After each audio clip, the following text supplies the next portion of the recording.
Të nderuar teleshikues, mirëmbrëma. Ju flas nga studio e Tv Klan në këtë intervistë drejt për drejt me deputetin Genc Pollo, ish-nënkryetar i Partisë Demokratike, një nga figurat e njohura të kësaj partie, i cili kohët e fundit ose muajt e fundit është konfliktuar me kryesinë e Partisë Demokratike dhe me kryetarin e saj, zotin Berisha, në një konflikt i cili ka qenë prezent vazhdimisht në faqet e mediave. Vetë zoti Pollo, për shpjeguar pozicionin e tij, ashtu sikurse edhe kundërshtarët e tij, ka qenë prezent dhe në ekranet tjera televizive, pra edhe në studiot tjera televizive. Sot ka ardhur për herë të parë në studion e Tv Klanit dhe mbetet që ti tauroj për këtë mirëseardhje, duke shpresuar që natyrisht do të pasojë edhe nga të tjera. Faleminderit. Njoftimet e ditëve të fundit, pra kjo nëse do ta quaj ky konflikt midis atyre që janë quajtur tashmë reformatorë dhe pjesës që dominon Partinë Demokratike është bërë më i mprehtë. Madje ditët e fundit zoti Pollo ka pasur një njoftim në shtypin e sotëm, mos gaboj, sipas cilit Partia Demokratike ka deklaruar që ju nuk jeni më as antar i kësaj partie. Pra, nuk plotsoni më kushtet as për të qenë antar i kësaj partie. Edhe shtypi ka qeft merret me këto gjëra dhe më kujton një film që është shfaqur 20 vjet përpara kur dikush djali i beu thoshte dil edhe nga oborri, edhe nga rruga, ik për jashtë afare. Natyrisht që këtu ka edhe egzagerime, por ka për fat keq ka edhe një dëshirë për të mbajtur gjallë këtë frymëgje që besoj nuk i shërben Partisë Demokratike. Sidoqoftë njoftimi i fundit duket se është i bazuar, të paktën unë s'kam marrë në njoftim tjetër, por ka një background dhe ka një histori jo të mirë të këtyre 5 muajve të fundit Partisë Demokratike. S'ka të bëj personalisht me mua, apo s'ka të bëj ndoshta personalisht me Berishën, por përgjithësi është një frymë jo e mirë që në vend që ta orientojë opinionin e demokratëve në detyrat politike që ata kanë përballë qeverisë socialiste, praktikisht konsumon energji të kota negative që në fundit dëmtojnë PD-n dhe opozitën shqiptare.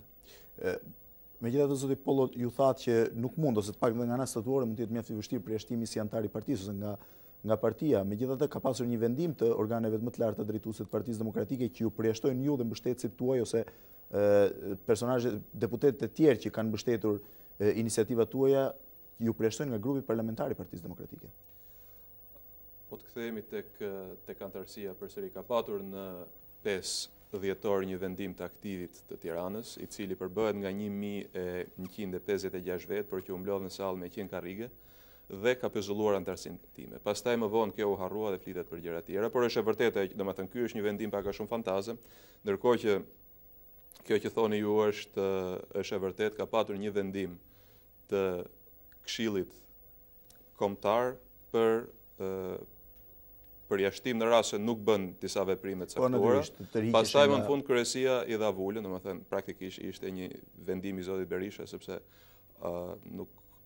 të paktën antarë të tjerë nuk kanë dalë publikisht për ta mbrojtur si vendim me zjarr, domethënë edhe kur dalin thonë ata ikën, ata u vetë përjashtuan, ata e kanë shkruar. Po fjala vetë përjashtim fakt është më evidente në.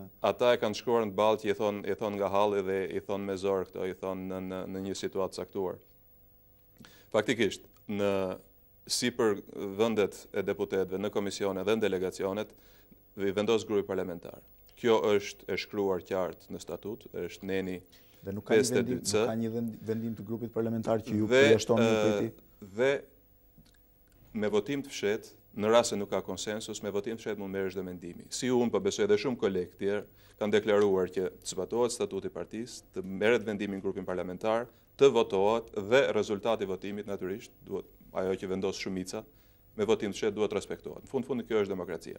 Por domethënë ne kemi kërkuar këtë, gjithmonë është refuzuar, ka frikë nga vota e fshehtë, ka frikë nga vendimi i shumicës, i shprehur në mënyrë të lirshme, sepse në fundit vullneti i lirshëm shprehet me votën e fshehtë dhe kalohet në vendime arbitrare. Pra, një vendim që duhet ta marrë grupi parlamentar e merr dikush tjetër ku kuptohet që nuk ka asnjë kundërshtim. Pra e merr zyrtarisht e merr një kryesi. Ndërkohë harrohet që kjo kryesi me statutën e fundit ka thjesht një rol konsultativ në parti.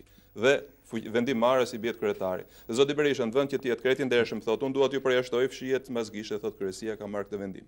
Nuk është kjo e rëndësishme, rëndësishme që të zbatohet statuti. Nëse do futet fryma shtetit ligjor, fillon që nga respektimi i statutit. Dhe këtu kemi jo vetëm të shkruar në statut, por kemi edhe themelin e demokracisë që duhet vendoset aty. Dhe është normale që nëse nuk ke një shumicë në atë grup parlamentar që të caktojë një herë për të qenë komision, apo një delegacion në Këshillin e Evropës, në SBE, në Parlamentin Evropian, atëherë nuk ke pse të rish. Por kjo duhet provuar dhe prova bëhet me votë. Megjithatë, me sa mbaj mendun zoti Pollo ka precedent ngjashëm me këtë. Në vitin 92 zoti Pashko është përjashtuar gjithashtu pa votim të fshehtë dhe pa ndjekur rregullat procedurale. Ka një precedent, domethënës që ka Eduard Selami. Ose Selami, i cili në konferencën e jashtëzakonshme përjashtuar me votim të hapur. Nga kryetar partie. por ai qëndroi deri në vitin 96, deri në 26 maj të 96-s, qëndroi antar, madje kryetar më duket, i delegacionit shqiptar në Këshillin e Evropës dhe nuk pati probleme. Komisionit jashtë në parlamentit. Dhe i komisionit jashtë në parlamentit në këtë rast. Pra, janë gjëra që, domethënë, po të ishte votuar në mënyrë të fshehtë në kurin parlamentar, ndoshta ai mund të kishte humbur, ndoshta mund të kishte fituar, nuk i futen këtë gjykimi. Por rëndësi ka të zbatohet ajo procedurë që është parashkruar në ligj. Dhe kur e shkel ligjin sot, natyrisht që nuk jep garanci që nuk e shkel ligjin nesër, dhe kjo është çështje parimore që duhet, domethënë nuk është një çështje thjesht procedurale dhe mund ta anashkalohet e mund të lihet. Është çështje e pasjes apo jo të shumicës. Dhe ajo duhet testuar. Nëse ju i qëndroni shumë anës procedurale dhe zbatimit statutit, natyrisht që janë pjesë të rëndësishme, në aspektin moral ose në anën morale, fakti që Kryesia e Partisë Demokratike kërkoi që ju mos përfaqësonit më këtë parti në delegacionet parlamentare, delegacionin parlamentar të Këshillit të Evropës dhe kolegët tuaj në delegacionet e tjera përkatëse. Fakti që Kryesia e Parlamentit dhe sidomos votat e socialistëve ju mbajtën në këtë delegacion, a moralisht a ju prek? Natyrisht, sepse ka një obligim moral politik. Moralisht, gjërat tjetrit i duhet të thuhen në sy. Dhe nëse kanë trajtuar deri në momentin kur ata shpallën përjashtimin, prap duke thyer rregullin, do ishte normale që thoshin, kemi vërejtje për punën tënde, kemi vërejtje për aktet e tua, kemi vërejtje për dorëheqjen tënde, për deklaratat, për qëndrimet, pra, domethënë kërkojmë që të tërhiqesh. Por një gjë e tillë nuk është bërë, as me zotin Vejsiu, as me zotin Xhaferi, as me zotin Demi dhe as me ndonjë koleg tjetër, në mënyrë që të bëjë këtë dialog. Gjithmonë akuzat, sulmet, deklaratat e këtij lloji i kanë parë në faqet e gazetave. Një herë mbasi u tha në plenare nga Jemingjana, në mbledhjen vijuese të grupit janë ngritur këtë problem dhe natyrisht si mora një ngritje supesh, pak nuk dinin çfarë thonin pak a shumë. Ka ndodhur dhe përpara kjo thonin e di partia, nuk dini të jepnin argumenta. Praktikisht ka qenë një situatë e vështirë për ata kolegë. Ndërsa lidhur me, pra, kryesia mund të luaj atributet që i takojnë. Dhe thash përpara, kjo kryesi në bazë statutit është një kryesi që ka rol konsultativ.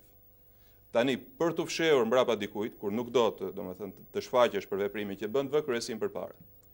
Dhe për rastin konkret vendoset kështu. Në vend që kryetari i partisë, i cili me statut ka këto fuqi vendimmarrëse, nuk do të shfaqet vetë, gjen një grup prej 20 vetësh thotë të gjithë këta, kur dihet pak a shumë. Unë përqendrova në anën morale më shumë. Ana morale është kjo, ana morale është shumica. Socialistët kanë këmbgulur që ju të Kjo është në raport me Partinë Demokratike. Sa për socialistët është shumë e thjeshtë të shpjegohet.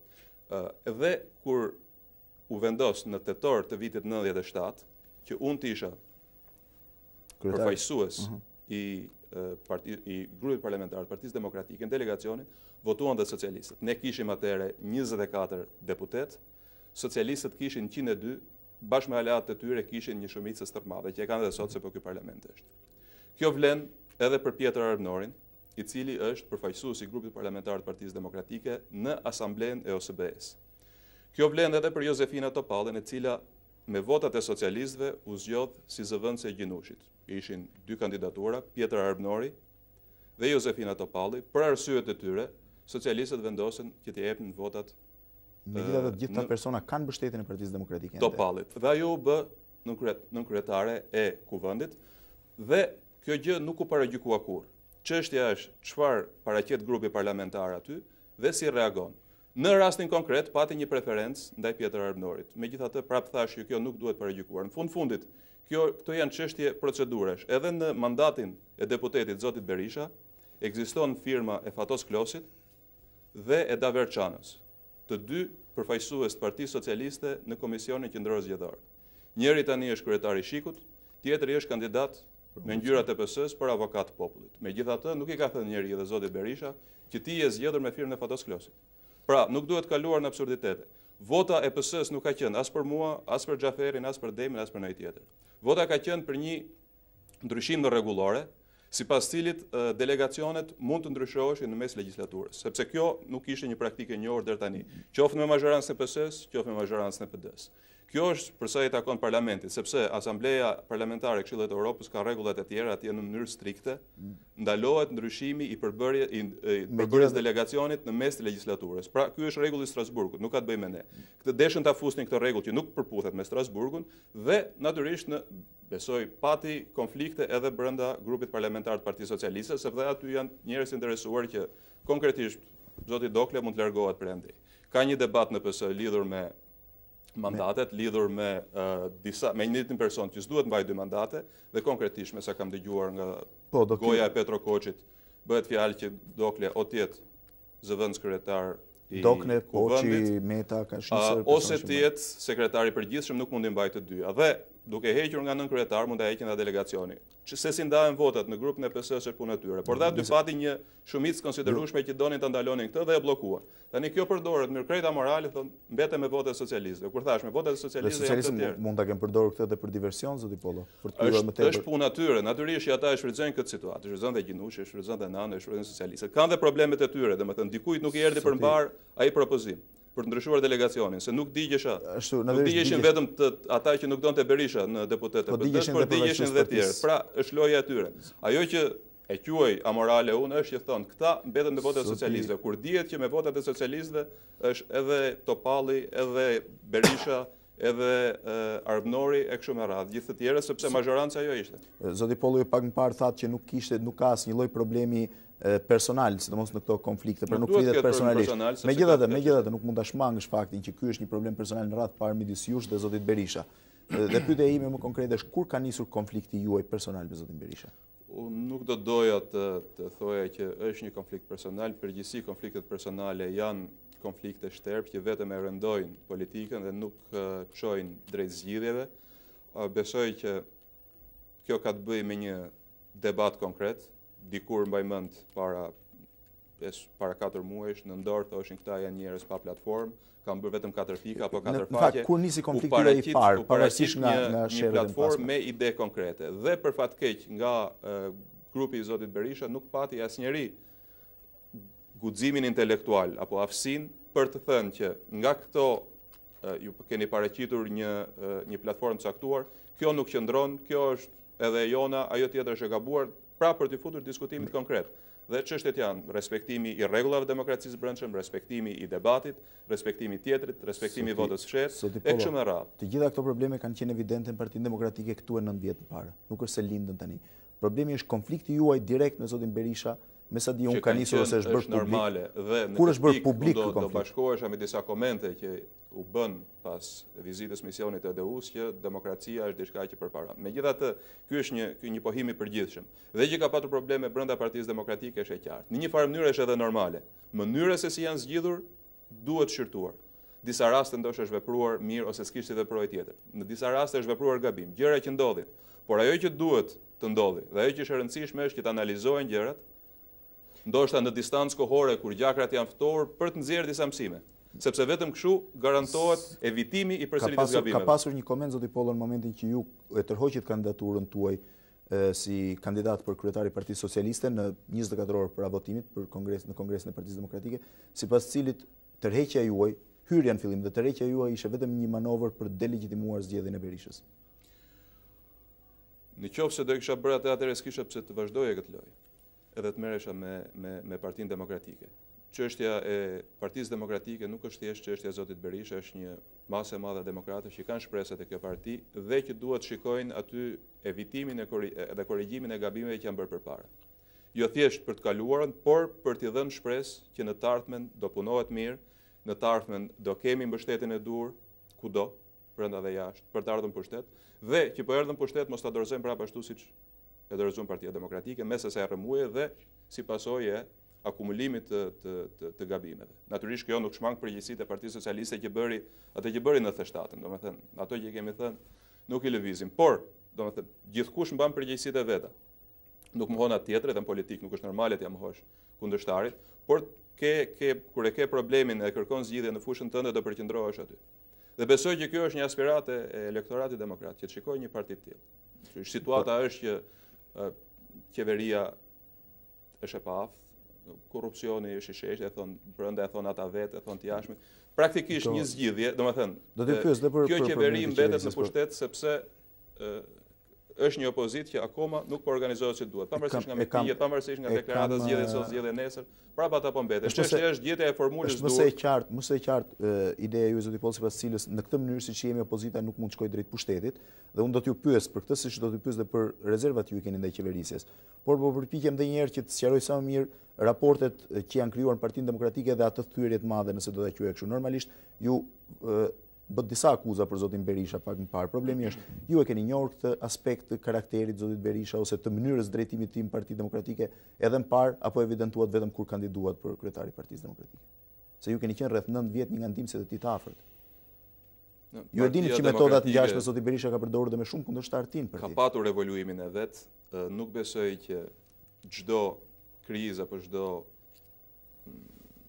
hemorragji në Partinë Demokratike është identike, nuk besoj që rasti i fundit është identikisht i krahasueshëm me rastet e tjera.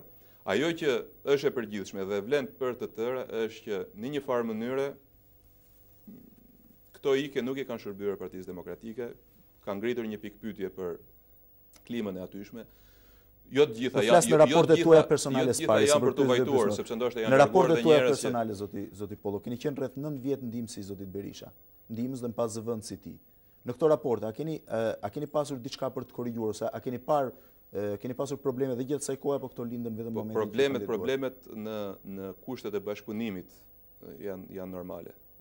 Në qoftë se nuk e probleme, praktikisht e një urdhërmarrës i thjesht dhe besoj që ky nuk ka qenë rasti. Natyrisht 2 vjet të fundit janë të ndryshme sepse funksioni im ka qenë ndryshëm. Të paktën në parti deri në fillim në vitin 97, unë kam qenë një nga anëtarët e Këshillit Kombëtar që është nga themelimi i Partisë Demokratike, deri në vitin 97 në shkurt u bëra sekretar ndërkombëtar, zëvendësova zotin Brojka, dhe më tej pastaj në prill u bëra sekretar i përgjithshëm. Pra, deri atëherë unë kam qenë më tepër aktiv në fushën shtetërore, si thua, dhe relativisht më pak në parti ku kam qenë thjesht një antar i Këshillit Kombëtar dhe për deputet kandidova vetëm në 26 maj. Pra, edhe këto gjëra duhen ndarë.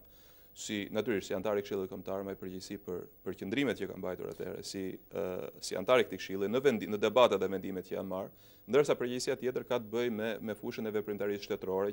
Besoj që ka qenë një bashkëpunim i mirë dhe besoj që ajo periudhë është një periudhë që në historinë e Shqipërisë do ke aspektet e saj pozitive s'mund i mojë askush. Zoti Pollo, shumë nga kundërshtarët e tij, madje edhe ata brenda partisë na kanë akuzuar Berishën që ka përdorur të njëjtat metoda autoritare dhe në qeverisjen e vendit, sikurse edhe në drejtimin e Partisë Demokratike. Ju jeni të njëjtit mendim, duke qenë se keni qenë pranë tij. Unë besoj që analiza e periudhës viteve 90 është bërë, por edhe më vonë mund të bëhet edhe më e qartë. Tani, nëse ka qenë autoritare apo jo, nëse ka qenë shkelur ligjet apo jo, unë e kuptoj që këtu ka mendimet ndryshme. Unë do i mbetesha mendimin që pavarësisht nga një qëndrim i domosdoshëm kritik, se gabimet duhen analizuar, duhen kritikuar në mënyrë që mos përsëriteten të ardhmen, prap anët pozitive të asaj periudhe të pushtetit të Partisë Demokratike nuk mund mohohen. Si shpjegohet, ju pak më parë folët për largimet dhe thatë që nuk janë situata identike largimet e një pasnjëshme Partinë Demokratike. Eduard Selami për shembull, pati një nismë që ndoshta nuk ishte krejt politikisht e përshtatshme, por edhe u shkarkua. Fatkeqësisht nuk u arrit kompromise. Unë mbaj mend që janë përpjekur shumë që ky të arrijë me ato mundësi, me atë pozitë që kisha në presidencë dhe me atë miqësi dhe afërsi që kisha me Eduard Selamin, nuk u arrit për arsye të ndryshme. Ndoshta jashtë mundësisë time, jashtë mundësisë shumë tjerëve që janë përpjekur për njëjtën gjë. Ajo që është e vajtueshme është që pas shkarkimit ai e larguan dhe nga Këshilli Kombëtar, e larguan dhe nga aktivitetet e ndryshme të Partisë Demokratike. Kjo do ishte dhe kjo ka qenë objekt bisede. Po se këtë desha, për shembull, a do të ishte më normale dhe më ndershme që ju dhe shumë miq tuajt që kanë ikur më pas në 97-ën e më vonë të protestonin që atë moment ku Eduard Selami, antar i Këshillit Kombëtar, u largua me një polic që të hynte në mbledhje? Kjo ka qenë një dobësi që duhet pranuar, kjo ka qenë ndoshta duhet nëse një antar i Këshillit Kombëtar që polici i thotë nuk e drejt hysh pavarësisht se ishte antar i Këshillit Kombëtar. Çështja ka qenë interpretimi, domethënë sepse u interpretua që ai nuk ishte as antar i Këshillit Kombëtar dhe antar i kryesisë, po i Këshillit Kombëtar ishte. Dhe kjo ka qenë padyshim një nga gabimet. Domethënë, unë mbaj mend që ka qenë objekt bisede. Do të ishte mirë që të kishte mbetur në kryesi, se në fundit ishte një kryetar partie, pavarësisht se mund gjykohet veprimi i tij mirë apo i gabuar, por ta hedhësh tjetrin, ta ndalosh me policë atëherë kur PD-ja ishte në pushtet. Mbasi kishte marrë pjesë në disa mbledhje të Këshillit Kombëtar. Akoma më keq pra, akoma më keq. Dhe shumë nga ata që protestojnë tani do bëjnë mirë që të kujtojnë periudhën e tyre kur kanë qenë në krye të Partisë Demokratike. Thash, domethënë si antar i Këshillit Kombëtar, do ishte normale që të diskutohej kjo dhe atje dhe gjithkush ka përgjegjësitë e veta dhe këto nuk mund mohohen. Dhe të tërë, domethënë, unë kur fola në dhjetor në mbledhjen për paraqitjen e platformës, e gjykova të nevojshme, madje domosdoshme, moralisht të domosdoshme, që të njihja përgjegjësitë e mia gjatë kohës që kam qenë nga 97-a deri në 99-ën në brenda majës Partisë Demokratike. Megjithatë në 1 Dhe përgjegjësitë janë më të mëdha kur i afër. Kur je më poshtë, ke natyrisht përgjegjësi, po ato i ndan me 120 veta, kur janë antar i Këshillit Kombëtar.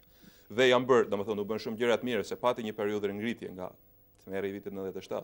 Partia Demokratike, por pati dhe veprime që nuk qenë produktive, përkundër se që kontraproduktive dhe dëmtuan Partinë Demokratike. Dhe nuk është se s'ka patur debat brenda. Por është bërë herë më i butë, herë më i fortë. Nganjëherë ka dalë edhe në shtyp, por në një periudhë caktuar është preferuar që të mbajë brenda për brenda, se është normale. Kjo është normale, zoti Pollo, por ndoshta mund të ishte bërë më fortë, mund të ishte reaguar më në vitin 97, kur ju thatë që u shkëputet nga struktura, pra nga një antar i Këshillit Kombëtar bashkë me 120 tjerë dhe u bët një nga drejtuesit më të lartë Partisë Demokratike.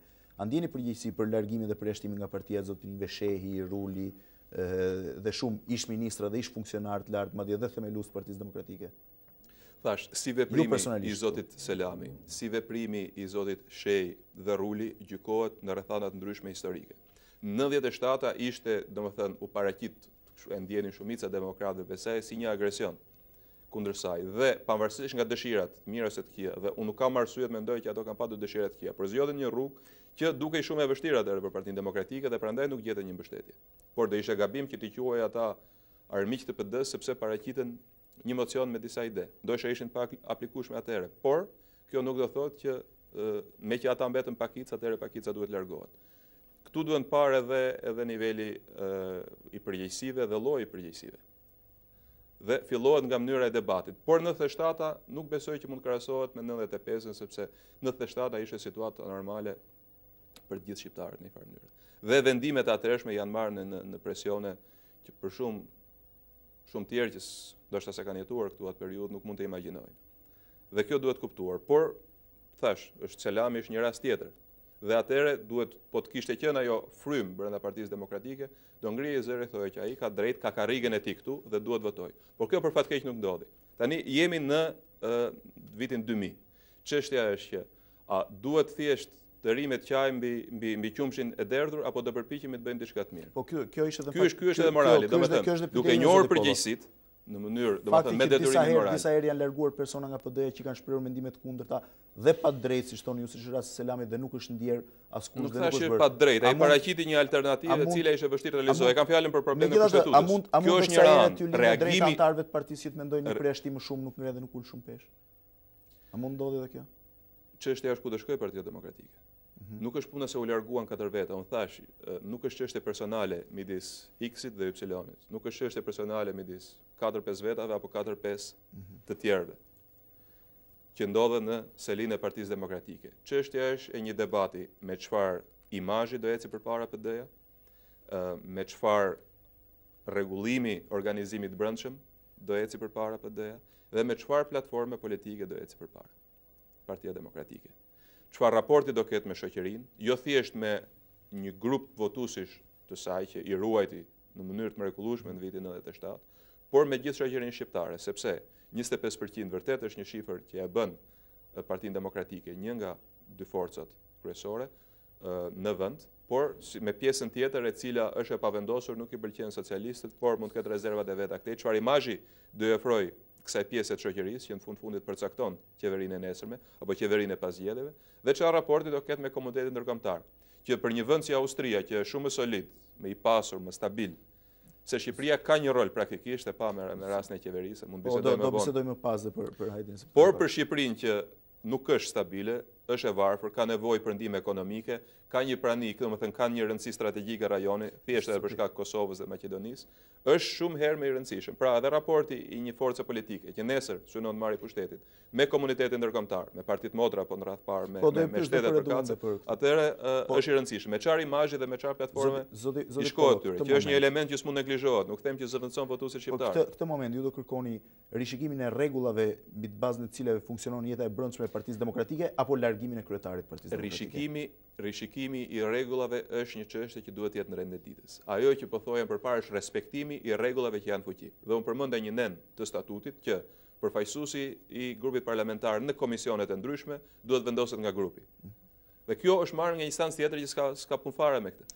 Ju shpresoni që në fakt keni një këmbgulje të admirueshme, po të shohësh angazhimin tuaj në shtyp, por edhe në takimet me bazën. A mendoni që në këtë mënyrë mund të largoni zotin Berisha nga leadershipi i Partisë Demokratike? E përmendët, nuk është qëllim largimi i një personi apo vendosja e personi tjetër. Një shtet demokratik këtë e zgjedh me votën e lirë. Një parti demokratike këtë e zgjedh me votën siç është e parashikuar në statut. Çështja është që të respektohen ato rregulla që janë shkruar. Kjo është njëra ndër çështjet. Dhe respektimi i votës sjell edhe cili grup drejtues apo cili person drejtues do jetë në majën e piramidës së një partie. Ky është qëllimi. Dhe nëse vjen në mënyrë që gëzon mbështetjen e një shumicë, se ndoshta 100% arrihet, por shumicës të madhe të një grupi politik, atëherë është legjitim në vendin që është. Zoti Pollo, unë kuptoj që ju kërkoni në radh parë respektimin e rregullave aktualisht edhe demokracinë e brendshme. Dhe ndryshimin e tyre apo përmirësimin e. Por fakti që ju nuk jeni pjesë e strukturave drejtuese të Partisë Demokratike mund t'ju krijojë probleme shumë të mëdha. Për shembull, po ju përmend një fakt. Ju mund mbeteni jashtë listave të kandidimit për zgjedhjet lokale dhe ato të përgjithshme të vitit të ardhshëm. Si do luftoni, si do impononi këtë vullnet tuaj? Nuk bëhet. Dhe jam i sigurt që do mbeteni jashtë këtyre strukturave nga PD-ja aktuale. Këtë do ta shohim. Nuk është çështja për të kandiduar 1 apo 5 veta apo 15 veta në listat e kandidatëve për deputet të Partisë Demokratike.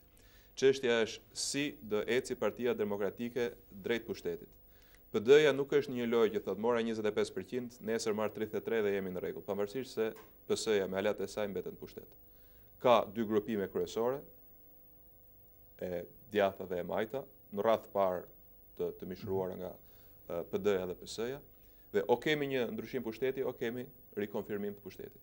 Pra, nuk kemi një rënje të PS-s X% dhe një ngritje të Partisë Demokratike Y%. Apo, nga 24 deputet që jemi, mund shkojmë 27 apo 29 deputet. Ka ose Partia Demokratike vetëm ose me aleatët, kap mazhorancën dhe formon qeverinë, ose Partia Socialiste vetëm ose me aleatët, ka mundësi që të humbi dhe i duan aleatët, do mbetet në pushtet, o njëra o tjetra. Dhe ky është çelësi zbërthyes, ose sukses ose dështim. Dhe shqetësimi është që të ndodhe ky ndryshim. Mund të flasim për PS-n gjatë për dështimin e saj. Është e domosdoshme që PD-ja të jetë e tillë që të vijë ta mbajë. Zoti Pollo, vim pushtetet ta mbajë pushtetin. A e bën dot me kjo është një pikë pyetje e madhe, që zgjedhjet duhen, po nuk duhen zgjedhje që me mënyrat e saj, me KQZ-n apo me militantë e saj PD-ja kapi prap mazhorancën.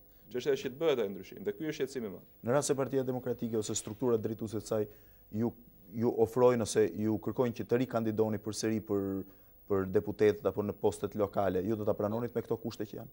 Unë thash që nuk është çështja e rikandidimit të një personi. Megjithatë lufta bëhet në parlament, zoti Pollo, në strukturat e Partisë Demokratike. Dhe ajo nuk besoj se ju do dilni në rrugë vetëm ta bëni. Dhe ajo po bëhet dhe debati, jo lufta, po debati po bëhet në strukturat e Partisë Demokratike. Dhe duhet ndryshojë diçka për mirë. Në grupin parlamentar, praktikisht grupi parlamentar ka shumë kohë që nuk është mbledhur. Dhe keni drejt në kryesi apo në këshill kombëtar, pak unë pengova të kandidoj për këshillin kombëtar, përsëri me një shkelje të statutit. Megjithatë, çështja është që ju thoni nuk jeni struktura drejtuese dhe kuptoni kryesinë këshillin kombëtar. Që janë ato që vendosin në fakt në jetën e një partie. Në fundit ata përfaqësojnë një bazë të gjerë demokratësh dhe është detyra jonë, është obligimi ynë që të shkojmë dhe të bisedojmë me ta për këto probleme. Në radh parë për të bisedojmë për Partinë Socialiste dhe kam rastin e Durrësit në 7 shkurt, patëm një takim të shkëlqyer në Durrës me pjesëmarrjen e 700 vetëve. Dhe aty ishin e organizoi Ferdinand Xhaferi, që ka qenë në një farë mënyre për nga statura mbetet drejtuesi i degës së Partisë Demokratike të Durrësit, dhe ishin të pranishëm 44% e kryetarëve të seksionit qytetit. Në një kohë kur kryetari zyrtar, që është zgjodh sepse zoti Xhaferi nuk rikandidoi më, me porosi nga qendra natyrisht, edhe ai duhet të jetë në pozitë vështirë, kishte mbledhur kryesinë, kishte mbledhur gjitha. A jeni të saktë në shifrat tuaja, zoti Pollo? Mund të jetë mundur që në këtë sallë ke pasur një akuzë konkrete nga PD-ja, sipas cilës në sallë ka pasur njerëz të shikut, policistë, por mund të ketë pasur dhe socialistë që përkrajnë iniciativën tuaj për të goditur Berishën. Kjo është si akuza që jeni zgjedhur me vota socialiste, ndërkohë që Topallit apo Berishës vetë nuk i bëhet kjo. Kjo është pjesë e një loje amorale politike. Po do ndalesh te mbledhja e Durrësit. Domethënë ishin është e filmuar, është e shfaqur. Në fundit ata që morën fjalën janë njerëz që janë zgjedhur kryetar seksionesh. Kemi një rast konkret me që po ndalem te Durrësi. Zoti Halil Maksuti është kryetar seksionit në zonën e Knetës, pra në Durrës Dajlan. Ai ka qenë me origjinë nga Kavaja, njeri shumë i respektuar, ka qenë në zonën elektorale të Kavajës, ka qenë 3 herë kryetar komisioni elektoral. Dhe është ai që ka firmosur, që ka nxjerrë deputet Luan Skuqin, Ariana Natin dhe së fundi Myslim Murrisin. Ariana Nati shkoi me një parti tjetër. Ky njeri që mori fjalën në atë takim dhe tha unë mbështes këtë lëvizje, unë mbështes këtë platformë, mendoj që Partia Demokratike duhet ta shmangi totalitarizmin. Këto ishin fjalët që tha zoti Maksuti.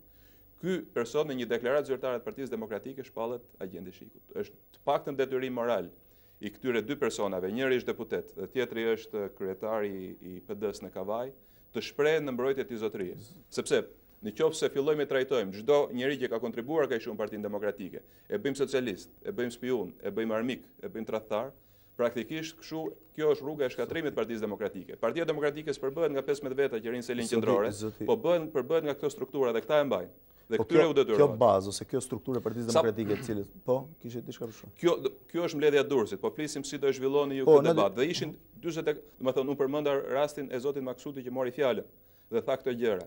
Folën dhe tjerë që ishin pikërisht kryetar seksionit, ndërsa të pranishëm ishin 44%. Aty natyrisht ishin 600 deri 700 sepse ishte plateja dhe galeria e mbushur. Dhe ishin demokratë, domethënë kemi ndjekur një rregull për të evituar shqetësimet që domethënë antimitingjet që ka pasur tentativa për to, është e qartë, janë bërë ftesa dhe njerëzit kanë ardhur të ftuar. Dhe janë ftuar të tërë. Kanë ftesa nominale apo ftesa që shpërndahen ndërmjet? Ja ftesa nominale dhe janë ftuar kryetari i Partisë Demokratike, kryesia e Partisë Demokratike, kryetarët, nënkryetarët, sekretarët e seksioneve dhe pastaj njerëz që njihen si anëtarë dhe mbështetës Partisë Demokratike. Kjo ka qenë grupi që është synuar, janë ftuar dhe njerëz që janë të pavarur, por që natyrisht duam që të afrohen tek televizja jonë. Kjo është normale, por Por kryesisht kanë qenë këto struktura dhe shifrën 44% e kemi nga njerëzit që kanë parë njëri tjetrin dhe janë identifikuar si kryetar seksionesh, që pavarësisht po nisja të thoja që janë kërcënuar që do përjashtoheni nga Partia Demokratike nëse shkoni. Dhe prap 44% janë. Nëse nuk do ishte imponuar kjo frym, mund të ishin edhe 2 fishi kësaj shifre. Megjithatë, pavarësisht nga presioni, këta njerëz kanë ardhur sepse në fundit e kjo lëvizje shikojnë gjën edhe vetën e tyre, ose shikojnë një shpresë, një shans për një PD që të ecë përpara. Ju thatë që problemi pra nuk qëndron ose nuk merr vendimet kryesore të Partisë Demokratike, nuk i marrin vetëm strukturat drejtuese, po duhet vendosi dhe baza. Ata mbeten një grup njerëzish. Duhet ju pyes, meqense përmendët bazën, por përgjigjen do ma jepni mbas një spoti publicitar të shkurtër, meqense përmendët bazën. Fakti që zoti Berisha, kryetari i Partisë Demokratike, ka ndërmarrë një tur që duket mjaft entuziast dhe me një mbështetje mjaft të madhe në pjesën më të madhe të vendit, a tregon që ju nuk e keni me mazhorancën brenda kësaj partie, madje mbështetësit tuaj janë më të paktë. Megjithatë rikthehemi për përgjigjen mbas një spoti publicitar që regjia duhet ta ketë bërë gati.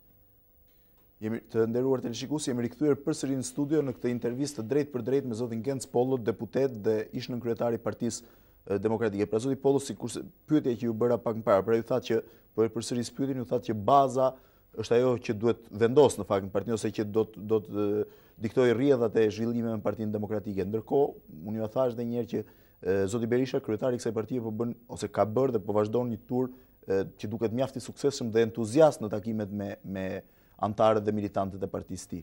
Pra, në këtë raport, nga një sallë në Durrës që keni bërë ju dhe nga një tur mitingjesh që duket mjaft entuziast, a mendoni që ndërkohë e ka marrë konsensusin e bazës zoti Berisha? Unë mendoj që është normale që një politikan të bëj mitingje, të bëj ture nëpër Shqipëri. Natyrisht çdo tur duhet të ketë synimin, duhet të ketë qëllimin e vet, shkakun e ekzistencës. Zoti Berisha ka kërkuar zgjedhjet parakoshme dhe ja vlen të ndalemi në këtë çështje. Po e kam tek këtë pikë. Ndoshta besoj që edhe synimi kryesor është për treguar që partinë ka me vete dhe kjo është normale. Sidoqoftë, është një tregus, mitingu është një tregus entuziazmi, sidomos i rreshtave të para, është një tregus pjesëmarrje. Dhe të tilla aktivitete Partia Demokratike gjatë 9 vjetëve të ekzistencës saj ka bërë plot. Po. Dhe mendoj që i kam ndjekur domethënë kryesisht nëpërmjet televizionit, jo të gjitha, mitingjet që janë bërë nga Berisha dhe më ka bërë përshtypje që në Lushnjë në sallë, në Berat në sallë, në Korçë në sallë, në Gjirokastër po në sallë, kështu në Sarandë, disa përjashtime si Burreli apo Librazhdi ndoshta, në Shkodër prapë në Pallat Sportit. Në Tiranë ka qenë shesh, për shembull. Në Tiranë ka qenë si gjithmonë shesh. Me pak a shumë të njëjtën, domethënë, ata që shkojnë bë mirë, që shkojnë e kanë drejtë sepse protestojnë edhe kundër kësaj qeverie dhe meriton protestohet. Por në fundit për një arsye nuk konstatoj një rritje të madhe numerike në një qytet që thuhet që ka 500.000-600.000 banor. E do ishte mirë dhe momenti politik të ndryshoj kur në shesh të jenë 20.000 apo të jenë 30.000. Dhe jo një numër i caktuar që përsëritet. Por kësaj partie mas goditjes që ka marrë prej largimit tuaj. Fakti që të njëjtat persona i rishkojnë përsëri. Goditja e një personi dhe një, domethënë, ç'është mitingje në atë mas mund të organizohen, besoj, edhe nga palët e tjera. Po do ndalesh atë turi në Shqipëri dhe ajo sallë në Gjirokastër mban 350 veta. Ndoshta kanë qenë edhe të tjerë për jashtë që donin të futeshin. Mund ta çojmë në 400-500. Por ajo që më bën përshtypje dhe gjithmonë më bën të mendoj është takimi i pranverës së 98-s, kur ka qenë dhe Azem Hajdari, dhe në Gjirokastër është mbush pallati i sportit mbi 2500 veta. Pra, 5 herë apo 6 herë sa kjo sallë. Dhe po të kishte një ngritje të konsiderueshme, mund të bëj jo më në pallat sportit, po do bëj në sheshe, do ishin 3000 gjirokastrit apo 5000 gjirokastrit. Edhe në Shkodër konkretisht, në pallatin e sportit. Prap njerëzit shkojnë me nga dëshira për Partinë Demokratike, ka padyshim dhe mbështetës Berishës, shkojnë të pakënaqur me gjendjen, shkojnë të zgënjur nga zgënjimi i qeverisë, por në fundit edhe në Shkodër në një nëndor ka bërë një tubim tjetër dhe pallati i sportit ka qenë shumë më plot se që ishte para 4 ditësh, para 5 ditësh kur që Berisha për herë të fundit. Megjithatë këtu nuk mund të bësh asnjëherë balans shifrash. Dhe nganjëherë nuk bëhet balans sepse kemi bërë mitingje edhe kur kemi humbur, domethënë në mitingjen prag zgjedhje dhe prapë nuk kemi fituar ato. Nuk është gjithmonë treguesi. Megjithatë, turi është një gjë normale, besoj që synimi është për treguar kontrollin e partisë sesa për të shkaktuar zgjedhjet e reja. Nuk besoj që të jetë formule suksesshme kjo, mund dalemi. Çështja është që nëse nuk ke një rritje numerike në këtë show, dhe këtu duhet analiza patjetër, ku kemi qenë, ku jemi, në mënyrë që ta dim qartë se ku do shkojmë, atëherë praktikisht rrezikojnë mbetjen në vend numër. Por që ta aktivizosh bazën, të hedhësh parrulla, ndonjëherë me fjalor që mund të jetë i diskutueshëm, por në fundit që qeveria është e korruptuar, e që ministrat janë në mënyrë disa ministrat në mënyrë qartësisht të korruptuar dhe meritojnë tigjen një orën parë. Kjo është evidente dhe është mirë që të thuhet kjo. Rëndësishme është çfarë zhvillimi politik sjell me këtë. Megjithatë nëse ju zoti Pollo do dështonin tentativën tuaj për të emancipuar, nëse do quaj kështu, ose për të diktuar zbatimin e rregullave të lojës brenda Partisë Demokratike, a do të shihni dhe mundësinë e krijimit një partie tjetër? Jo. Nuk jemi këtu për t'i dhënë përpara zgjedhjeve përgjigje pyetjeve që nuk shtrohen realisht. Synimi është një masë e madhe demokratëve që disa të zhgënjur, disa të pakënaqur, disa në kërkim të një identiteti politik. Jo më shumë tek vetvetja sesa te Partia Demokratike.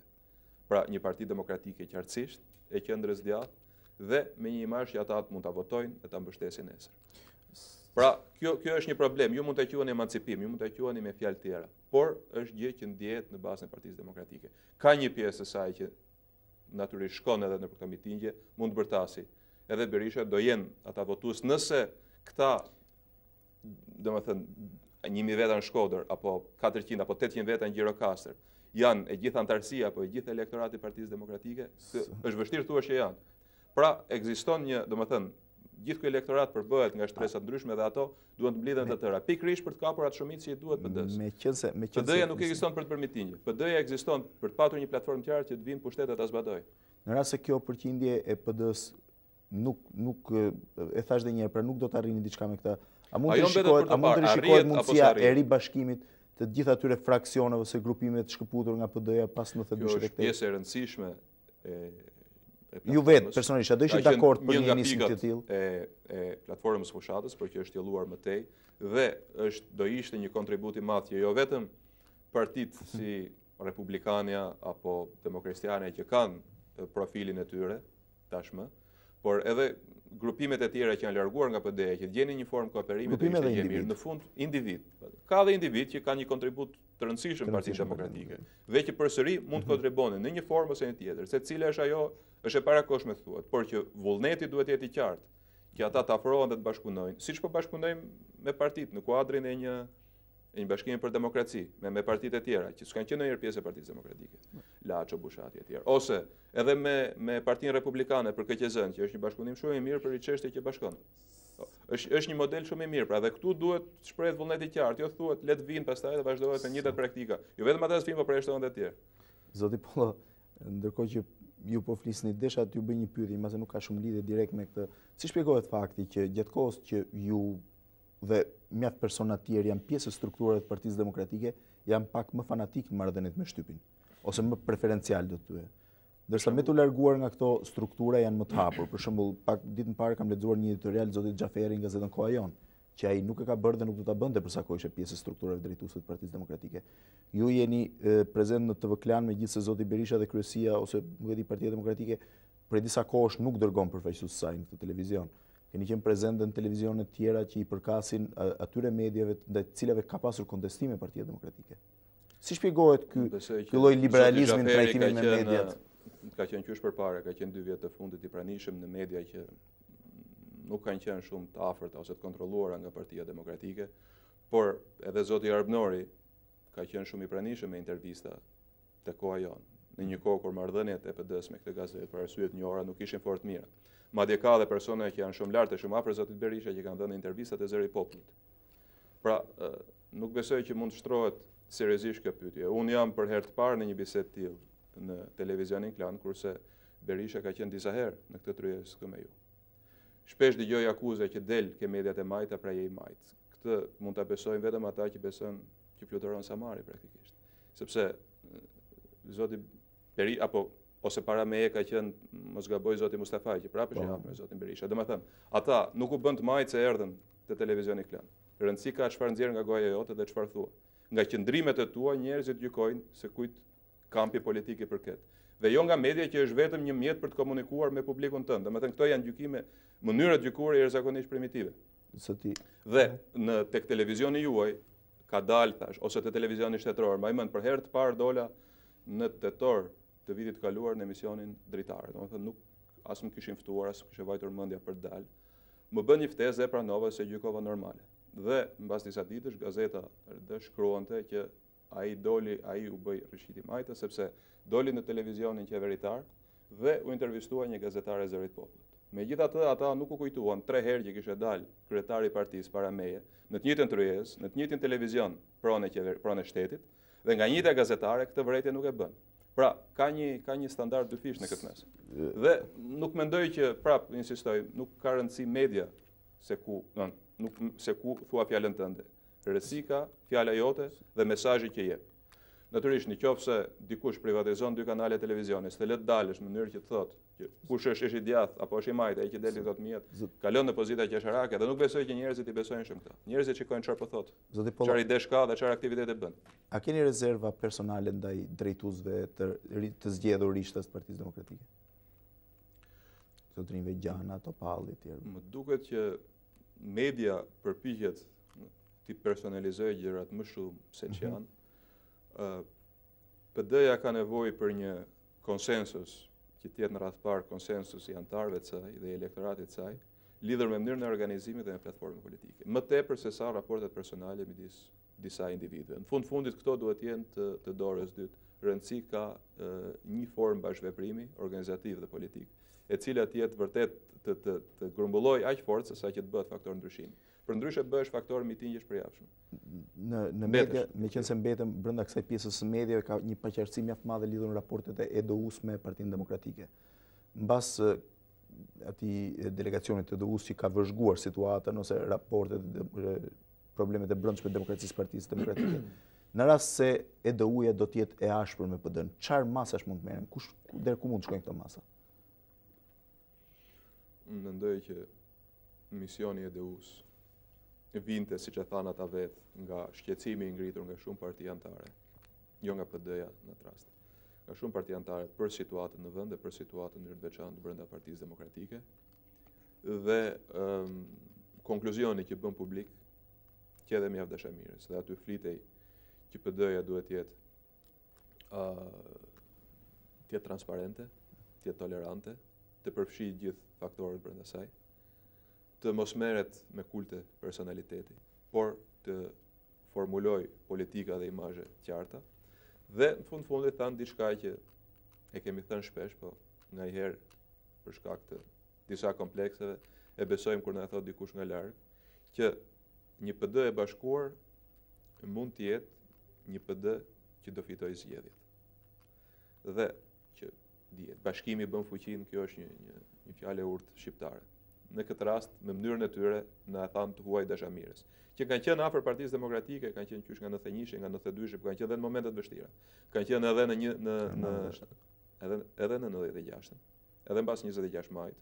Pikërisht si në mënyrë të veçantë dhe uja, pavarësisht nga analiza që mund të bëhet sot 26 majit e këtu mund ndryshojmë mendimet tona, por kjo s'ka rëndësi. Hapim diskutim shumë gjatë se nuk është objekt. Rëndësia që uja për krau ato që gjykoi drejt në qendrimet e Partisë Demokratike. Në 97-ën gjithashtu. Mbaj mend në mitingun e fundit që kemi bërë në Tiranë, kanë qenë me ne, nuk mori fjalën, por kanë qenë aty në tribunë pikë një delegacion i EDU-s që nuk ka besim për shkak të bindjeve të veta tek majtë shqiptare. Dhe që beson që opozita, domethënë sot opozita, Partia Demokratike dhe të tjerët janë një faktor që duhen përkrahur, por ka rezerva për jo vetëm për persona të caktuar, por edhe për zhvillime të caktuara, qëndrime të caktuara dhe veprime të caktuara. Thanë që Partia Demokratike e bashkuar është një parti që shkon drejt fitores. Çfarë thjesht që përkthehet që një parti demokratike që merret me përjashtime, që merret me përçarje, që i shpall spiun anëtarët e vet, siç u bëm rastin në Durrës, pa edhe më përpara, që i shpall armiq, praktikisht ha veten e vet dhe lë Partinë Socialiste në pushtet që të gjalloj, siç po gjallon ajo me ato që po bën. Me përfitimin. Pra ky është një mesazh i qartë. Tani unë nuk do futem në spekulime që një antar, domethënë dikush disa që për herë të parë ishin pa qartë, mbajtin një qendrim diferencuar, disa tjerë. Këto janë detaje që nuk i interesojnë, nuk do interesonin shumë. Unë pyeta shumë. Megjithatë, se dua të kaloj në dy pyetje që janë mjaft të mprehta dhe natyrisht ju i keni prekur ose i keni hedhur fillimisht në shtyp, po asnjëherë më duket se nuk i keni sqaruar deri në fund. Pyetja ime është pak konkrete, duke nisur nga fakti ju keni qenë nga njerëz të afërt ose nga këshilltar të afërt të Zotit Berisha gjatë kohës që ishte president i Republikës. A besoni se Zoti Berisha ka përfituar në mënyrë të paligjshme ekonomikisht nga pushteti i tij? Kjo është një çështje që besoj në radhë parë duhet t'ia shtroni Zotit Berisha. Unë mund të përgjigjem në radhë parë për veten time dhe është normale që unë përgjigjem për veten time, por për raste të tilla, para se të flasin të dytët, të tretët apo të pestët, është mirë që të flasi vetë personi. Dhe as për mua nuk do ishte normale që dikush të thoshte jo, Genc Pollo është i ndershëm, ose dikush tjetër thoshte që është i pandershëm. Rëndësika, pyetja është konkrete dhe përgjigjja jepet konkrete. Dhe më tepër se një pyetje e përgjithshme është, ka fjalë për X çështje. Cili është qëndrimi juaj ne keni përfituar? Ka dy, përpara se ty pyes, për sepse do të pyesë për ju. Keni bërë dy akuza, të paktën 2 nga 4 që janë bërë publike, sipas cilave Berisha nuk ka dhënë llogari për një shumë të hollash të mbledhura për ngritjen e një televizioni nga demokratë dhe donatorë të ndryshëm, dhe keni thënë që në emër të tij ose nga njerëz të afërt të tij janë blerë prona në Brooklyn të New Yorkut. Një prona që kapin rreth shifrën $1 milion. A mund të mi specifikosh pak këto dy akuza? Unë do qëndroja në atë. Nëse këto gjëra përkasin një personi të caktuar, duhet që ai person të jap sqarimet e veta. Dhe nuk do ishte roli im, apo nuk do ishte e përshtatshëm për mua që të dilja në një televizion publik dhe të flisja për pronat e X-it në Partinë Demokratike, por këto janë akuza që keni bërë po ju. Kjo ka qenë objekt i një debati të shtypit. Unë kam patur detyrimin që për akuzat që mu bën nga deklarata zyrtare të Partisë Demokratike dhe dilin nga zyra e Zotit Berisha, dhash sqarimet e mia dhe ishte normale që për çështje me pikpyetje të kërkonin sqarimin. Por nuk është detyra ime që të jap sqarim përkatës, domethënë unë nuk po them kam apo s'kam informacion. Nuk po them kam apo s'kam dokumenta, por nuk gjykoj që është detyra ime as sot këtu, por ndoshta edhe para mediave, që t'jap pikërisht ato gjëra. I përkasin një personi dhe ngrihet pikpyetje për një person, është detyra e tij morale, por ndoshta edhe ligjore. Prap kjo s'ka mua ta gjykoj, që të japi sqarime për çështje në mënyrë konkrete, si di kërkoj. Megjithatë, në rast se bëhet fjalë për një shkelje dhe keni dhënë, nuk është normale që një politikan të mbrojë një rast tillë, nëse bëhet fjalë për shkelje. Pra dhe ju mund ta denonconit.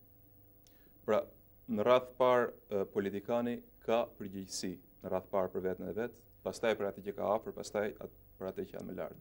Dhe fillohet gjithmonë nga vetja. Nëse ka akuza, pretendime konkrete, atëherë edhe përgjigjet janë konkrete, por duke filluar nga vetja dhe ky është qëndrimi që unë do doja ta respektoja. Shpresoj që Zoti Berisha të jetë vetë i pranishëm këtu për t'i dhënë përgjigje këtyre pyetjeve dhe po kaloj tek ajo jote që ka të bëjë ju vetë, a keni përfituar ekonomikisht. Ka pasur mjaft akuzat, sidomos ke shtypje opozitës gjatë viteve që ju keni qenë këshilltar i presidentit. Madje edhe me terma konkrete që s'ka rëndësi ti përdor ti përmend këtu. Po më janë përmendur një rast tjetër nga një gazetar, nga një kolege juaj, praktikisht le të paraqiten dokumentat dhe t'ja përgjigje. Unë mund t'ju them juve që jeni pronar i klanit, mund të jenë pronar i klanit, po nëse. Dakor, kështu thon gjithë, ose jeni pronar i diçkaje që është privatizuar në mënyrë të palishme. Rëndësi ka. Tani jetojmë në një shoqëri, jetojmë në një vend ku balda hidhet me çmim fare të lirë.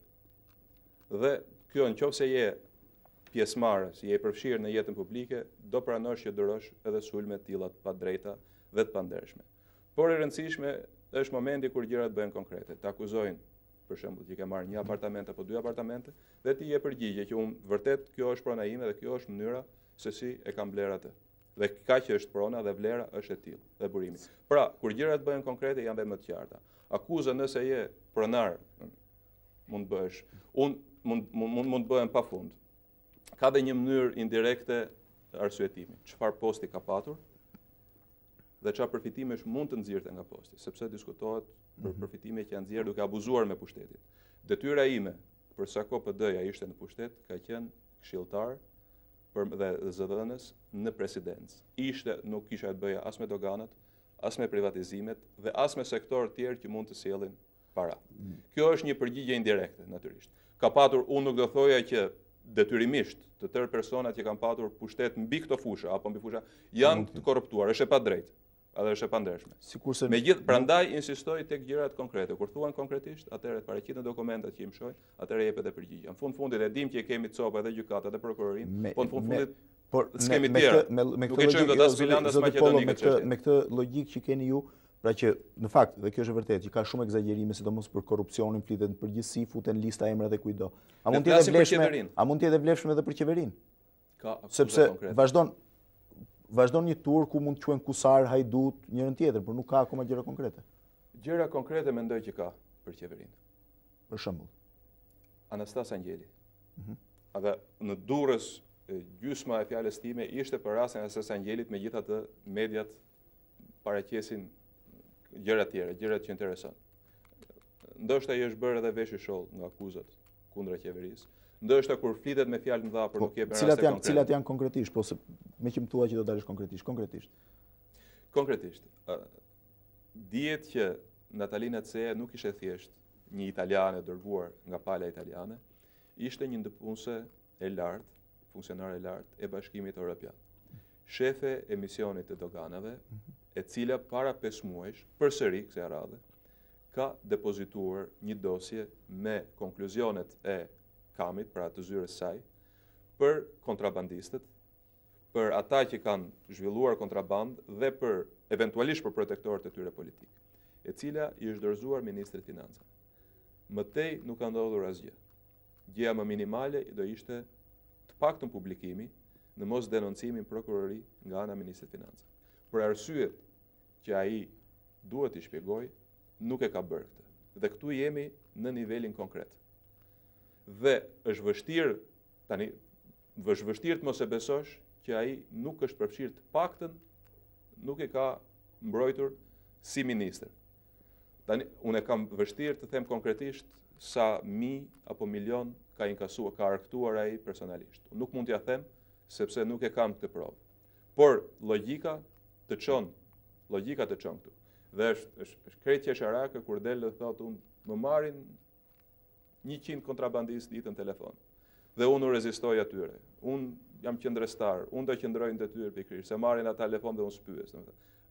Është anormale, anormaliteti ka plot, por është një nga më të mëdha që një ministër financash të deklarojë në publik që kam 100 telefonata ditën nga kontrabandistët. Nuk e di në cilin vend tjetër mund ndodhte gjë e tillë. Dhe prap ai ri në këtë detyrë pavarësisht nga akuzat konkrete, pavarësisht nga showi i papërgjyeshëm dhe me efekte politike. Pse e mban zoti Meta, duhet ta sqaroj ai. U angazhua fillimisht që prioriteti i tij do ishte lufta kundër korrupsionit. Asgjë s'do bënte tjetër vetëm korrupsionin ta luftonte. Ka shkarkuar praktikisht 2 ministra që sapo futen qeveri, edhe sikur prirjen ta kishin jashtëzakonisht korruptive për të përfituar nga pushteti, për kohën që qëndruan në karrige, do ta kishin pamund. Se do të krijosh domethënë të krijosh edhe grupin e njerëzve me të cilët i bën këto lojë. Dhe akuzat që u ngritën për korrupsion ishin krejt paprandueshme, krejt jasharake. Qoftë për Zogen, qoftë për Zef Preçi. Megjithatë, nuk diskutojmë natyrën politike të njërit apo tjetrit, por akuzat me të cilat u shkarkuan ishin praktikisht dështimi i parë i qeverisë. Janë goditur një pjesë e madhe e ministrave, më duket jo gjithmonë me fakte, zoti. Ka arritur. Unë përpoj që të isha faktik në rastin konkret, për Anastas Angelit. Dhe për ditë lexohet në shtyp për raste abuzimesh me tendera, me kthime tenderash, për zhdukje dokumentacionesh, për zhdukje provash. Që edhe në laboratorët e kriminalistikës të ministrisë, ku duhet jetë gjë më e sigurt dhe prova e cila do shërbej për gjykatën që ai të marrë një vendim të drejtë, zhduket përsëri. Pra, është një gangren që po përhapet. Askush nuk e mohon ta marrim analizën nga ana tjetër. Askush nuk e mohon tani as qeveria që ka korrupsion. Por qeveria nuk thotë se çfarë ka bërë për ta luftuar atje. Dhe ka një formulë fare thjesht. Ka një përgjigje të paktën zyrtare nga qeveria sipas cilave të dhënat të ardhurat nga taksat dhe doganat janë më të larta se në çdo vit tjetër. Këtë e kemi dëgjuar edhe në kohën e qeverisë nano. Dhe kjo nuk pengoi qoftë qytetarët e këtij vendi, por edhe organizma që deri diku besoj që janë besueshme ta kualifikonin si qeveria më e korruptuar e kontinentit. Praktikisht Meta pranon që ka korrupsion dhe nuk ka asnjë rast ku të jetë shkarkuar ministri, funksionari dhe të jetë çuar në mënyrë bindse me prova të qarta që s'janë vështirë për të mbledhur në prokurori.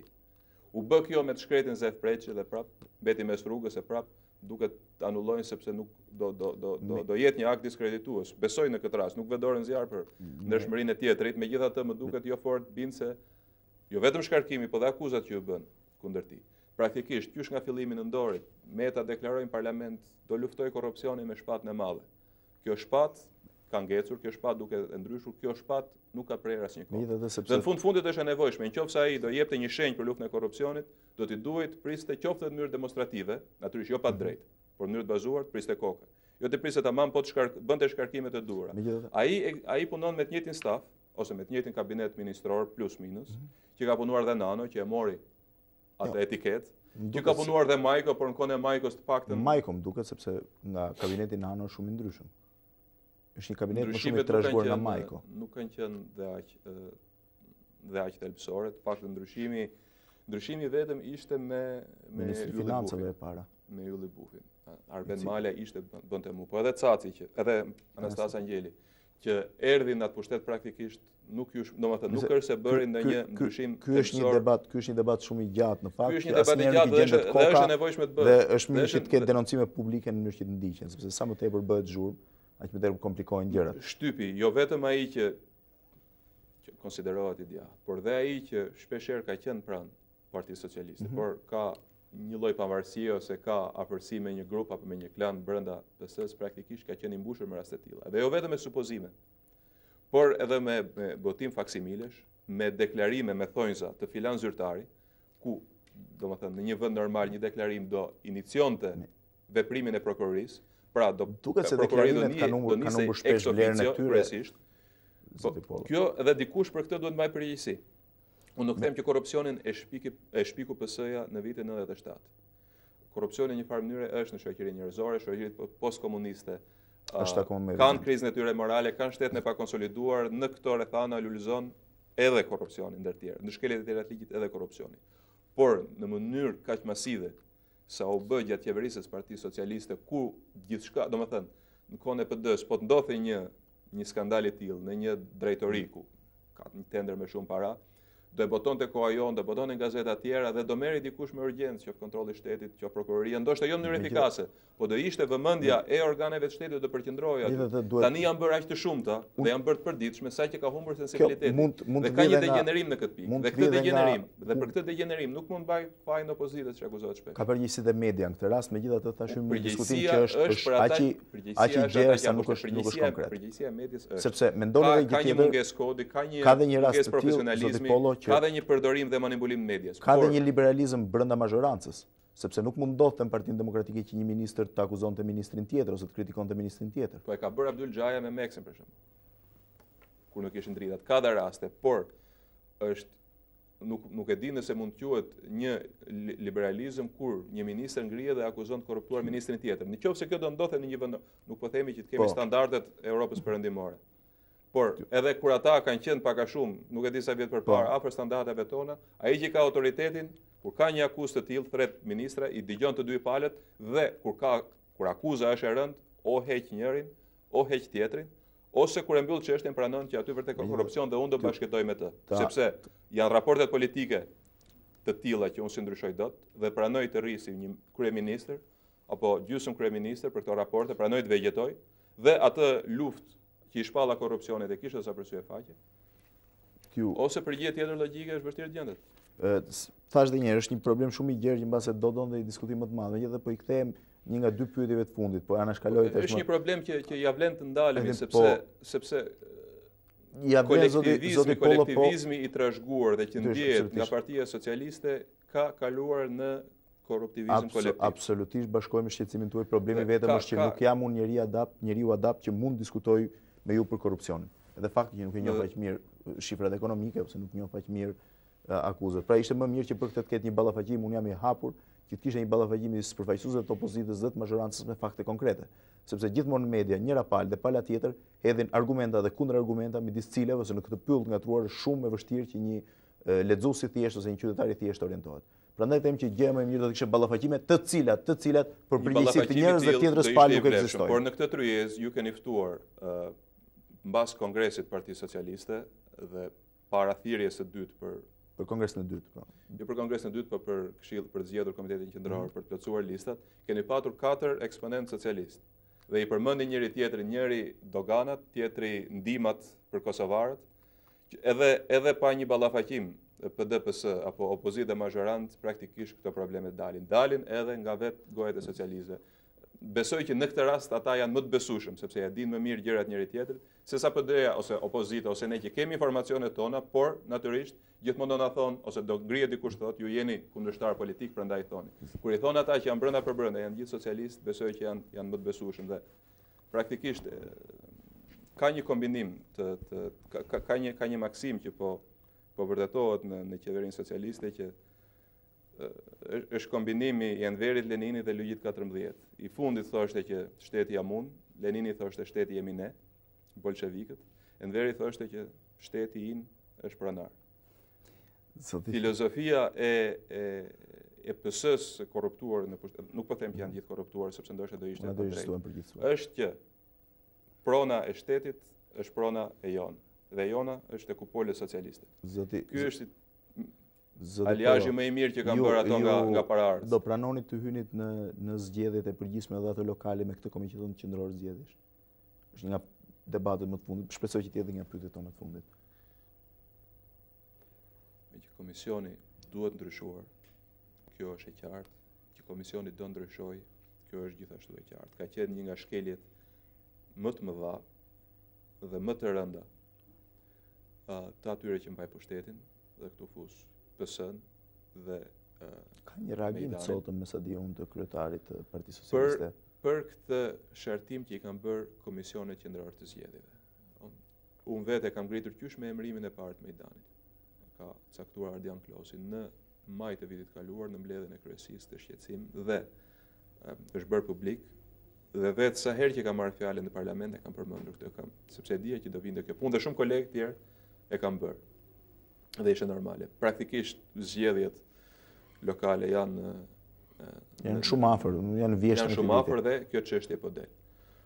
Sikur të mos ishin organizata ndërkombëtare, pushtetarët socialistë, qoftë Mejdani, qoftë tjerët, do silleshin me arrogancë të zakonshme. Do thoshin që kjo është kushtetuta, edhe unë zbatova. Ju shpresoni që do të ndryshojë ky kushtetuta parashikon që PS-ja të vërë, domethënë grupi parlamentar i PS-s vetë, Këshilli i lartë i drejtësisë të vetë dhe Mejdanit vetë. Dhe sidomos këto dy grupet e fundit, Mejdani ka qenë imponues dhe ka caktuar njerëz. Natyrisht që presidenti mund të caktojë, po kjo s'do thotë që ai mund të vërë Kunatin dhe Baxhanakun në komisionin qendror zgjedhjeve. Duhet të jenë njerëz besueshëm, njerëz me integritet moral të padiskutueshëm, ndoshta dhe ju mund dyshoni për integritetin moral të këtyre personave që janë? Mund të jenë të pakontestueshëm. Ajo që do thoja unë është që janë njerëz të ansuar qartësisht nga kao Partisë Socialiste. Për shembull, marr dy emra, nuk po ndalim këtë tjerë. Daverçano ka qenë përfaqësues i Partisë Socialiste në KQZ-n e 97-s dhe me këtë cilësi ka firmosur mandatet e gjithë deputetëve. E përmenda pak më parë në një rast caktuar. Ardian Klosi ka qenë një njeri që nuk është, besoj unë, nuk është zyrtarisht antar i Partisë Socialiste, por mos gaboj në 22 gusht të vitit 97 ka shkruar në një intervistë në gazetën Koha Jon që Genc Pollo duhet t'i bëhet gjyq i hapur të sheshi Flamurit. Në mos ka thënë që duhet varë.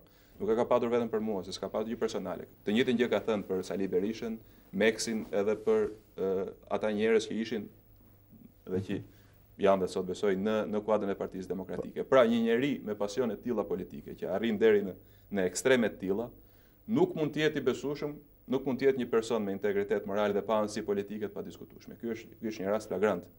Dhe zoti Mejdani zgjodhi pikërisht të person për të numëruar votat e pjesës. Ju besoni që këta persona do të ndryshojnë? Unë kam besuar që organizmat ndërkombëtare që kanë qenë të përfshira në mënyrë më shumë se normale në hartimin e Kushtetutës shqiptare, do kishin përgjegjësinë që të ndërhynin. E para sepse zgjedhjet e ardhshme duhet të jenë normale dhe duhet të jenë pa kontestuara. Përndryshe do hapet përsëri spirale e instabilitetit. Është interesi i Shqipërisë, është interesi i shqiptarëve, por është edhe angazhimi i faktorit ndërkombëtar, që në terren shprehet nga OSBE-ja dhe nga Këshilli i Evropës. Dhe angazhimi i tyre ka qenë një kërkesë e vazhdueshme e opozitës, janë bërë edhe takime. Unë kam bërë atë që gjykoja që mund dhe duhet të bëja në Strasburg, paktën kur pata mundësi nga ca probleme tjera që mu shkaktuan, si me sekretarin e përgjithshëm të Këshillit të Evropës, ashtu edhe me kryetarin e radhës OSBE-s, që i takuam atje. Ky që shqetësimi që ngrita dhe kërkesa që ata të ndërhynin. Dhe sot dëgjova në lajme që Nano ka hapur në takimin me shefin e OSBE-s Tiranë, me ambasadorin Arendz, që ata do të tërhiqen. Është një qëndrim i marrë nën presion. Është një qëndrim i marrë në një farë mënyre. Nëse nuk tërhiqen, do merrni pjesë në zgjedhje, zoti Pollo? Kjo nuk më takon mua ta vendos, por do ishte fatale në qoftë se zgjedhjet do shkonin keq në një mënyrë ose një tjetër. Qoftë për situatën brenda vendit, qoftë për imazhin e Shqipërisë me partnerët e jashtëm. Dhe duhet të jenë zgjedhje normale. Formula e KQZ-s është e papranueshme dhe duhet bërë, dhe besoj që do arrihet një riformulim i saj në mënyrë që të jetë e balancuar, por e rëndësishme është dhe ligji për KQZ-n që është shtyr për javën tjetër, edhe kodi elektoral, dhe ato duhet të jenë me përfshirjen dhe me konsensun e opozitës. Paktën ka qenë mendimi jo vetëm i Partisë Demokratike, i partive tjera në opozitë, ka qenë dëgjova dhe i organizatave që janë marrë gjithkohës me zgjedhjet si Shoqata për Kulturë Demokratike. Besoj që ka edhe në shoqëri ka një opinion të tillë dhe qoftë zoti Mejdani, qoftë tjerë nuk mund të fshihen mbrapa gishte dhe thonë zbatova Kushtetutën, sepse Kushtetuta është një tekst i shtruar. Mund zbatohet në një mënyrë, mund zbatohet në një mënyrë tjetër, mund zbatohet shumë keq, mund zbatohet shumë mirë. Dhe faktikisht zbatuar shumë keq. Unë shpresoj që ju do jeni edhe herë tjetër i ftuar në studion e Tv Klanit. Besoj që ishte mjaftueshme kjo intervistë. Ju falenderoj që ishit sot i pranishëm. Uroj që ju të qëndroni brenda strukturave të Partisë Demokratike, zoti Pollo, sepse herën tjetër mos jeni këtu si përfaqësues një force tre politike. Gjë që ka ndodhur me gjithë paraardhësit tuaj që janë larguar nga Partia Demokratike. Do ta shikojmë herën tjetër. Shpresojmë atëherë. Besoj që nuk do ndryshojë shumë, ose do ndryshojnë gjërat për mirë. Shpresojmë atëherë. Të nderuar teleshikues, nga studio e Tv Klanit ndoqët të intervistë drejt për drejt me zotin Genc Pollo, deputet dhe ish-nënkryetari i Partisë Demokratike, një nga figurat e njohura të politikës shqiptare që nga viti 1990 e këtej. Do të rishihemi përsëri të hënën e ardhshme. Pra, nga unë dhe zoti Pollo, natën e mirë dhe mirupafshim.